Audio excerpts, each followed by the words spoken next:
रखिएगा कि पवन कभी नेता बन के आपके सामने खड़ा नहीं होगा। जो भावुक माहौल बन गया है, तो सब लोग पूछ रहे हैं कि आप यहाँ क्यों हैं। मैं यहाँ इसलिए हूँ, मैं कभी कहीं नहीं गई क्योंकि मुझे पता है कि महिलाओं का दर्द क्या है। कल से लेके आज तक कम से कम 30-40 महिलाएं रोते रोते आई हैं। कोई यहाँ नहीं सुनता, कोई नहीं। 200-300 महिलाओं का दर्द हमने सुना है। आखिर उतनी सक्षमता मेरी नहीं है पर्सनली कि मैं सबका दर्द दूर कर सकूं।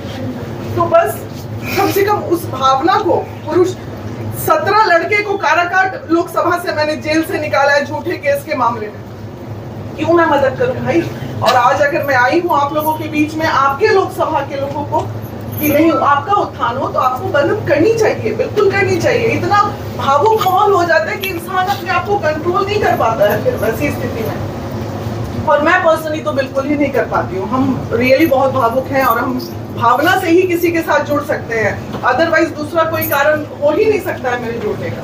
तो इसलिए आप लोग जितनी महिलाएं यहाँ भी रोई हैं, रोने की जरूरत नहीं है। वादा करते हैं जो भी दुख है वो आपका दूर होगा, पूरी तरह दूर होगा।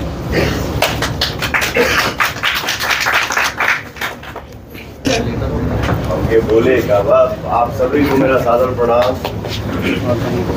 एक चीज दिल में रखिएगा, आज ही नहीं और कल भी नहीं।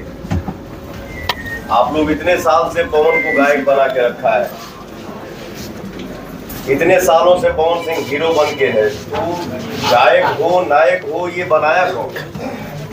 आप ही लोग बनाए। सांसद बन के पवन को नाम नहीं कमाना है और ना ही पैसा कमाना है। जैसे चाचा ने बोला कि इस उम्र में भी ये लड़का साथ दिया, ये इतनी फिल्में बना लिए। जैसे दीदी ने बोला कि मुझे भाव से कोई भाव कर सकता है, तो मेरे इंडस्ट्री में भी पवन को क्या बोला जाता है? Power star. आज के समय में भी पवन के अंदर इतना कुवत है, इतना शक्ति जरूर रखता हूं कि अगर कोई भाई या चाचा आ गया फिल्म बनाने के लिए या सॉन्ग लेने के लिए और आंसू दिख गया तो मैं उस पर बिक जाता हूं। पवन को पैसे से नहीं खरीद सकता। तो हमेशा दिल में एक जगह रखिएगा कि पवन कभी नेता बन के आपके सामने खड़ा नहीं होगा। मैं एक कलाकार हूं, आपका भाई हूं, आपका बेटा हूं, और कोई जात पात ना मेरे दिल में है ना ही दिमाग में है।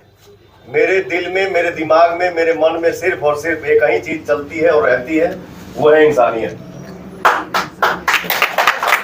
और मैं हमेशा चाहता हूं, और मैं यहाँ जो लोकसभा में खड़ा हूं काराकाट में, जैसे कैसे हुआ मैंने पोस्ट किया तो एक भाई ने लिखा, ये भैया ये काराकाट है कहाँ?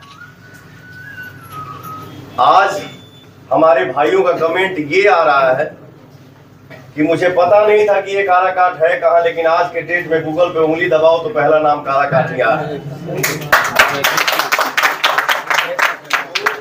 ये मेरे लिए सौभाग्य है और मैं यही चाहता हूं कि काराकाट लोकसभा से अगर आवाज उठे तो हिंदुस्तान में गूंजे कि इंसानियत जिंदाबाद। मेरा यही चाहना है। एक माँ ने भी भेजा है एक बेटे को कि आज से अपन बेटा हम काराकाट के सौंप दे दी। आप लोगों को बताना है कि पवन ये गलत है, ये सही है, और तुमको इस रास्ते से चलना है और ये विकास का कार्य करना है। और मेरे दिल में अरमान है, हम जितने नौजवान भाई साथी हैं, जितने भाई हैं, हम लोगों को ऐसा काम करना है कि हमारे कर्मों से, हमारे मेहनत से हमारे माँ बाप को खुशी मिले। माई बाप अगर आशीर्वाद कोनो बेटा के अगर देता, मिलता, तो माँ बाप की सेवा से बढ़ के कोई सेवा नहीं है और ना ही कोई पूजा है। मेरे दिल में यही अरमान है कि यहाँ मतलब जे भी हमारे भाई बा, बहन बा, चाची बिया, दादी बिया, हमार भैया बा, चाचा बा, बाबा बा, बस खाली खुशी निकले, क्योंकि आंख से आंसू ना।